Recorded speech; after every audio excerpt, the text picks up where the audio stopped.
পছন্দগুলো কি গো? অনেক ভক্তরা আমরা জানি, কচি লাউয়ের পায়েস, কচুর ঘন্ট, মোচার ঘন্ট, থোড়ের ঘন্ট, এগুলো আমার ভগবানের খুব প্রিয়, যেগুলো আমাদের খুব একটা পছন্দের নয়, খুব একটা ভালো লাগে না। দেখবেন রাস্তার ধারে ডুমুর পড়ে আছে, ও ডুমুর আমরা কিনে খাবো না। এই থোর, কচু, কলা, মোচা এগুলো আমরা পছন্দ করি, খুব একটা পছন্দ করি না। তবে অনেকে করে, কিন্তু বেশিরভাগ লোক বাবা এগুলো পছন্দ করে না, এগুলো ভালো লাগে না। কিন্তু এগুলো আমার ভগবানের খুব প্রিয়। যদি কালকে আমার ভগবানের জন্য একজন ভক্তকেও আমার গোবিন্দ চরণে নিবেদন করতে পারে, আমার ভগবান বললেন সারা জীবন আমি সেই ভক্তির দরজায় বন্দী হয়ে যাই। কারণ বাবা ভগবান বললেন যদি রন্ধন করতে নাও পারো, যদি মনে মনেও ভাবো, ভগবান বললেন তাও আমি গ্রহণ করি। যদি বলেন বাবা তার তো প্রমাণ নবদ্বীপের মাটিতে দিয়ে গেছে জানো। প্রতিদিন মহাপ্রভু সকালবেলা ওই ব্যাগ হাতে করে নিয়ে বাজারে যায়, আর বাজারে গিয়ে বাবা কি করে জানো, শ্রীধর পণ্ডিত, এই ভক্ত শ্রীধরকে না, তারপরে যুগে ভগবান কৃষ্ণচন্দ্রের একজন বন্ধু ছিল যার নাম মধুমঙ্গল। এই মধুমঙ্গল কলিকালে হয়েছে শ্রীধর পণ্ডিত, যাকে বাবা সন্দীপন মণি আদর করে বটু বলে ডাকত। এই বটু কলিকালে হয়েছে বাবা শ্রীধর পণ্ডিত।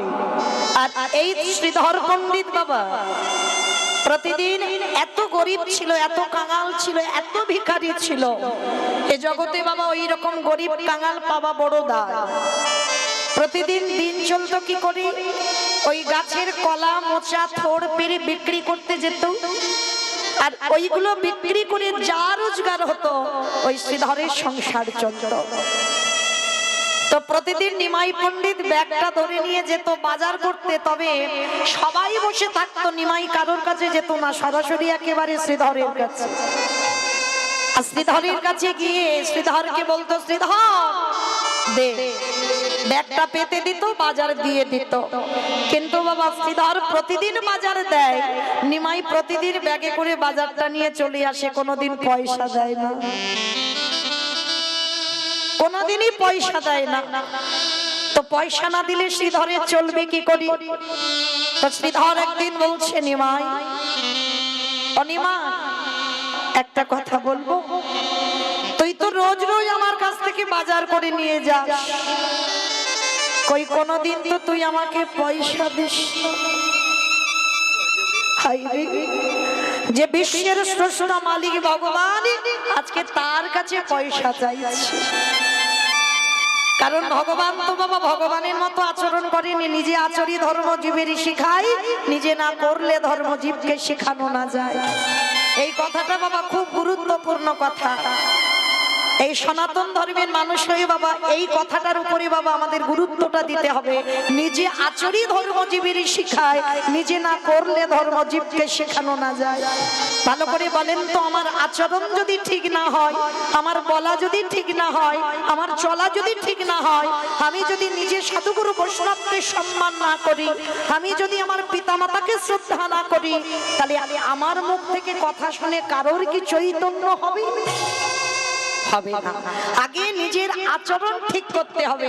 ভগবান নিজেই কৃষ্ণ, তিনি আবার কৃষ্ণ বলে কাঁদছে কেন? জগৎকে শিক্ষা দিল, ওরে জগৎ যতদিন না কৃষ্ণ বলে কাঁদা যায়, ততদিনে আমার এই গৌরে গোবিন্দের চরণে মেলে না। আরো ভালো করে বাবা বিচার করে দেখেন, যে রাধারানীকে আমার গোবিন্দ সব থেকে বেশি ভালোবাসতো, মানে পৃথিবীর মাটিতে যত যত ভক্ত আছে আমার রাধারানীর মতো ভালো কাউকে বাসেনি আমার ভগবান। তাহলে সেই রাধারানীকে বাবা শ্রীদামের দ্বারা অভিশাপ দেওয়ালো, 100 বছর বসে বসে আমার রাধারানীকে কাঁদতে হবে ব্রজে। কেন? যাকে এক পলক না দেখলে থাকতে পারে না, তাহলে শ্রীদাম যে গোবিন্দের কথা মাত্র রাধারানীকে অভিশাপ দেবে, সেটা কি আমার গোবিন্দ জানতো না? ভালো করে জানতো। কারণ বিশ্ব ব্রহ্মাণ্ডে যা যা কিছু ঘটনা ঘটে তারই চিত্রপটে, সবই তার ইচ্ছাতে ঘটে। তো রাধারানী প্রশ্ন করেছিল, যখন দুজনের সাক্ষাৎ হলো, রাধারানী প্রশ্ন করলো, বধূ হে, কলসিতে জলে ভরা থাকে, জলে ফেলে জল আনতে যায়, কেন জানো তোমার চাঁদে বদনে দেখবারে লাগি। তাহলে তুমি জানো আমি তোমায় কত ভালোবাসি। জল থাকে জল ফেলে জল আনতে যাই, কৃষ্ণ বলে কাঁদতে পারি না, ভিজে কাঠ উনানে দিয়ে বসে বসে কাঁদি। কেন? বাদি যাতে ধরতে পেরে যায়, কৃষ্ণ বলে কাঁদছে। আর যাতে বুঝতে পারে হয়তো চোখে ধোঁয়া লেগেছে ওই জন্য কাঁদছে, যাতে বুঝতে পারে না। তাহলে আমি তোমাকে এত ভালোবাসি, তবুও তুমি আমাকে শ্রীদামের দ্বারা 100 বছর কাঁদালে কেন? এই প্রশ্নের উত্তরটা তুমি দিতে পারবে বন্ধু? সেদিন আমার রাধারানীকে হৃদয়ে ধরে বলেছিল, রাধে গো আমি কেন শ্রীদামের দ্বারা তোমার অভিশাপে দেওয়ালামে জানো? এই জগতে তুমি হলে আশ্রয় তত্ত্ব, আমি হলাম বিষয় তত্ত্ব। আরে এই জগতে তোমাকে যারা যারা আশ্রয় করবে, রাধে তুমি নিজে কেঁদে জগৎকে শেখাও। এই রাধারানীর মতো যদি কেউ কাঁদিতে পারে, তারে অচিরে কৃষ্ণ কৃষ্ণ প্রাপ্তি পাইব। নিতাই গৌর হরিব।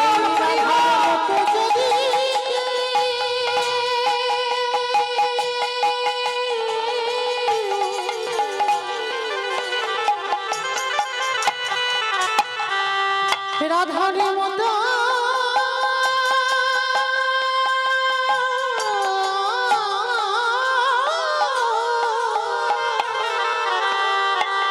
যদি একজনে ভক্ত হে কৃষ্ণ তোমারে হলাম বলে কাঁদিতে,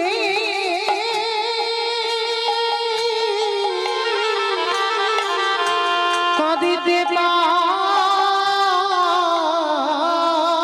পারে, তারে অচিরে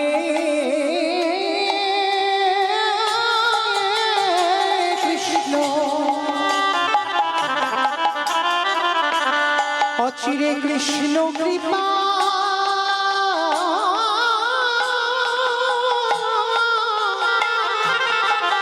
কৃপা।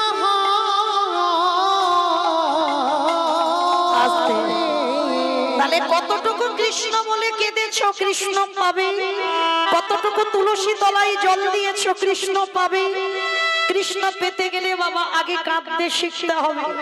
যত কাঁদতে পারবে তত আমার কৃষ্ণকে বেঁধে রাখা যাবে। রাধারানীর মতো ভক্তিমতী যদি 100 বছর কাঁদতে পারে, আর আপনারা আমরা তো তুচ্ছ বাবা, কতটুকু সারা জীবনে কাঁদলাম যে আমরা ভগবান পাবো।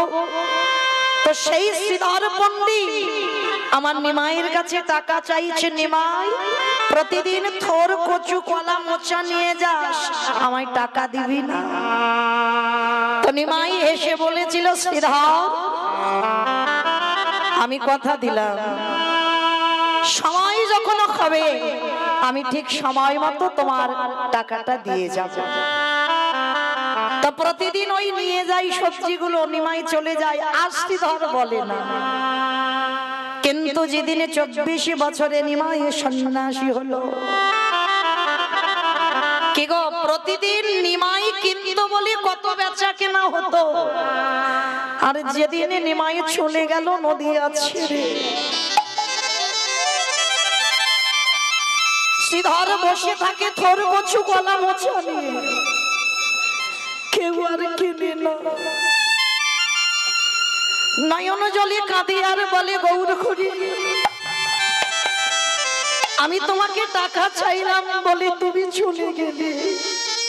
তুমি তো বলেছিলে সময় হলে আমাকে দিয়ে যাবে, কই দিয়ে তো গেলে না। তুমি তো চলে গেলে আমায় কিছু না দিয়ে। তবে দয়াময় তুমি যখন আমাকে না দিয়ে চলে গেলে, তো নিমাই পুরী ধাম জগন্নাথ ধাম অন্তিম সময়টা জগন্নাথ ধামে কাটিয়েছিল।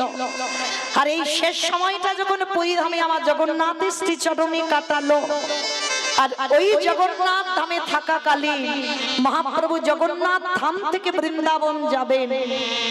আর জগন্নাথ থেকে যখন বৃন্দাবন যাবে, তো নবদ্বীপে খবর পাঠিয়েছে যারা যারা নিমাইকে কিছু খাওয়াতে চায় তারা যেন নবদ্বীপ থেকে এসে খাইয়ে যায়।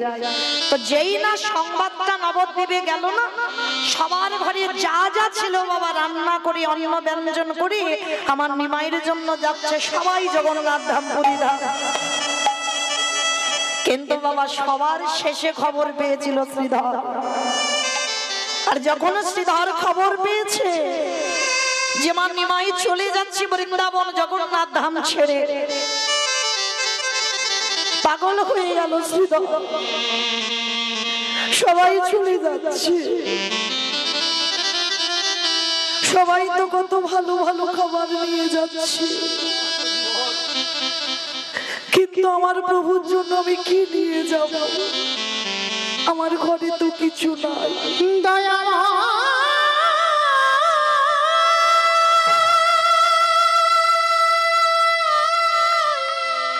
আমার প্রভু কি ও গো কৃপা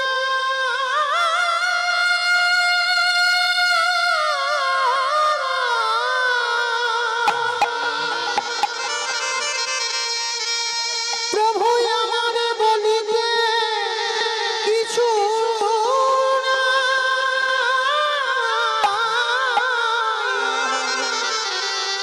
একেবারে বলো বলো আমি তোমাকে কি দিয়ে সেবা আমি দেব? কি দিয়ে তোমার সেবা দেব? ও গো গৌরী হে,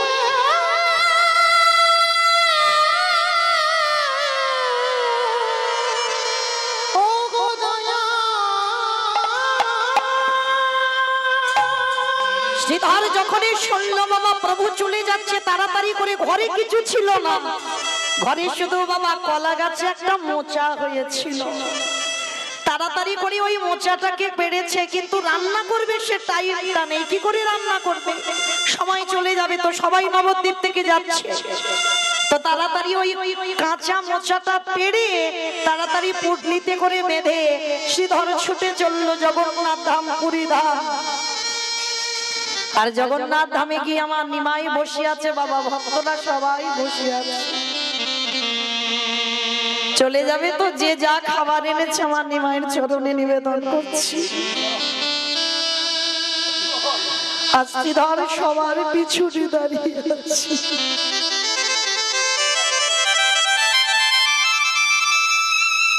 ভক্ত যারা হবে দেখবেন বাবা, তারা খুব একটা ভিড় ভাট্টা পছন্দ করে না। তারা সব সময় চাই বাবা একাকী থাকতে। আর যেদিন বাবা দেখবেন তোমার একাকী থাকার অভ্যাস হয়ে যাবে, মনে রেখো ভগবানের কিঞ্চিৎ তোমার উপরে কৃপার বাড়ি আছে। যার জন্য পরম বৈষ্ণব বেছে নিয়েছে বাবা কেদারনাথ বর্দিনাথ, যেখানে কোনো গন্ডগোল নাই, একেবারে নিরজন। মনে রাখতে হবে নিরজন জায়গা না হলে কৃষ্ণ ভজন হয় না। ভজন যখন করতে যাবে তোমাকে নিরজনে, লোকালয়ে নাম হবে, বাইরের নাম, ভিতরের নাম হয় না। ভিতরের নাম করতে গেলে তোমাকে নিরজন জায়গা যেতে হবে, কৃষ্ণের প্রতিচ্ছবি হৃদয়ে ধরিতে হবে। যদি একেবারে নয়ন জলে কৃষ্ণ তোমার কোলাম বলে, যদি কৃষ্ণ চরণ সারি করে তুমি একেবারে ভজিতে পারো, সেদিন তোমার ভজন সাধন সঠিক হবে। তাই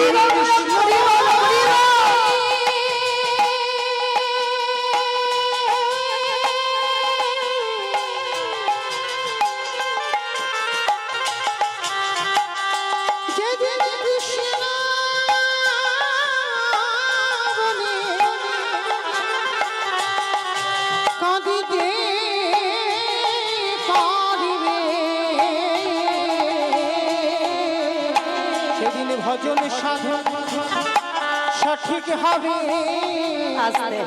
সবার শেষে দাঁড়িয়ে আছে শ্রীধর।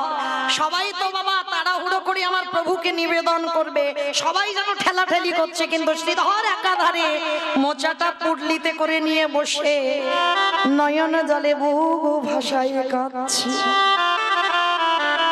গৌর হরি হে, তোমাকে সবাই কত ভালো ভালো রাজভোগ নিবেদন করেছে, কিন্তু দয়াময়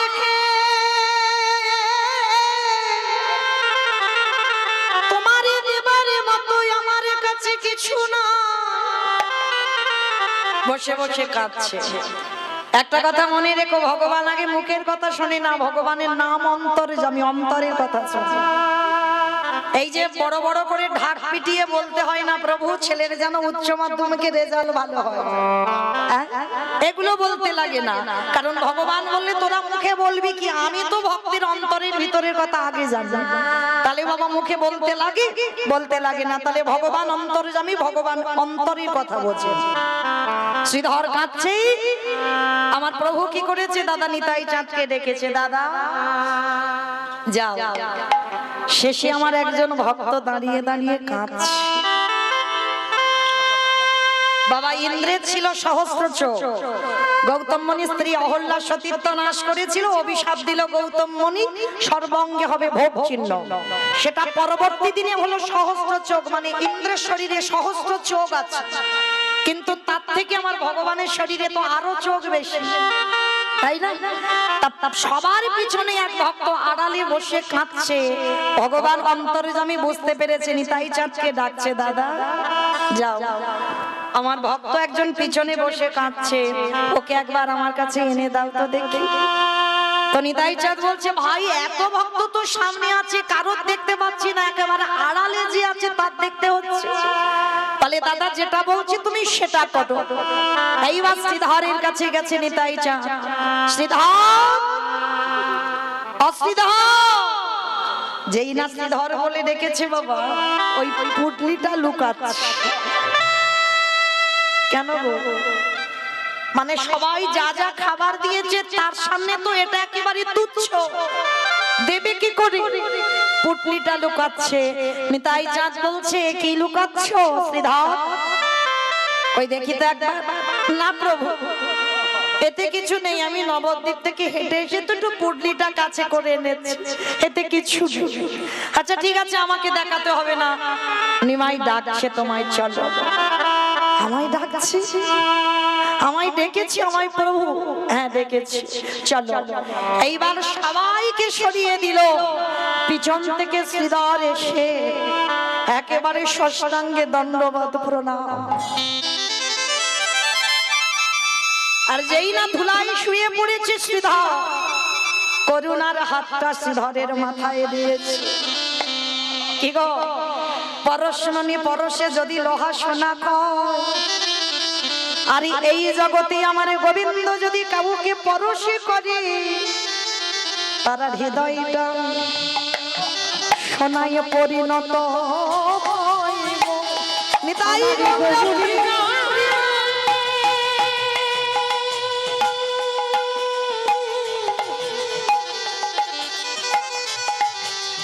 আমারই গৌরী জানে,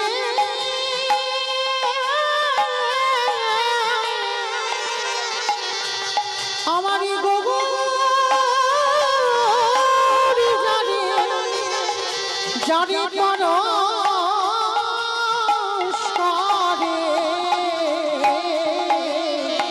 তার হৃদয় সোনায় পরিণত হয় গো। যেই না পরশ করেছে শ্রীধর, কিরে নবদ্বীপে তোর কাছ থেকে শুধু শুধু আনতাম থোর কচু কলা মোচা, খুব তো বলতিস নিমাই রোজ রোজ আমার কাছ থেকে নিয়ে যাচ্ছিস, পয়সা দিস না। তাহলে আজকে আমি চলে যাব, আমি তো সন্ন্যাসী, আমি সংসারে যেতে পারি না, তা আমি তো চলে যাব বৃন্দাবন। তা নবদ্বীপ থেকে দেখ সবাই কত খাবার এনেছে। শ্রীধর, আমি তো তোর কাছ থেকে বাজার করে খেতাম, তুই আমার জন্য কিছু আনিস? ভগবান এত কিছু দিয়েছে বাবা, ওদিকে নজর নাই। কি গো, দিতে শিখতে হবে তো, শুধু ডালা সাজিয়ে দিলে হবে না, তাতে প্রেম ভক্তি মাখানো আছে সেটা আগে ভগবান দেখে। অনেকে অনেক দামি দামি ফল মিষ্টির ডালা সাজিয়ে দিচ্ছে।